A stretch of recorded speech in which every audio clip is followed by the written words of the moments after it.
ஓப்பனாக சொல்லணும்னா வந்து இந்த மாதிரி ஒரு பெரிய லெஜெண்ட்ஸ் அவங்களாம் இருந்த டைமில் நம்மலாம் வந்து இருக்கோன்றதே வந்துட்டு ஒரு ஆத்மா சாந்தியாக நான் வந்து பார்க்குறேன். ஓகேங்களா?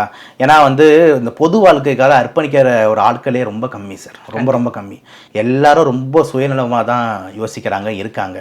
அவங்க பெரிய ஆள் ஆகணும், அவங்க குடும்பம் இவ்வளோ தான் யோசிக்கிறாங்களே தவிர மக்கள் நல்லா இருக்கணும் அப்படின்னு யோசிக்கிற ஆட்கள் வந்து எண்ணிடலாம். ஓகேங்களா? அந்த எண்றதில் வந்து டாப்பாக இருக்கிற ஒரு ஆள் வந்துட்டு நம்ம அவருக்குன்னு சொல்லிட்டு என்ன இருக்குது? இப்போ யோசிச்சு பாருங்கள், எந்த தலைவர்னா கூட பார்த்தீங்கன்னா வந்துட்டு ஏதோ ஒரு பெரிய பிரபலமான பிரைவேட் மருத்துவமனையில் தான் அட்மிட் ஆவாங்க. ஆனால் இவர் கடைசி வரைக்கும் பார்த்தீங்கன்னா நம்ம ராஜீவ்காந்தி மருத்துவமனையில் படுத்துக்கிட்டு இருந்தார்.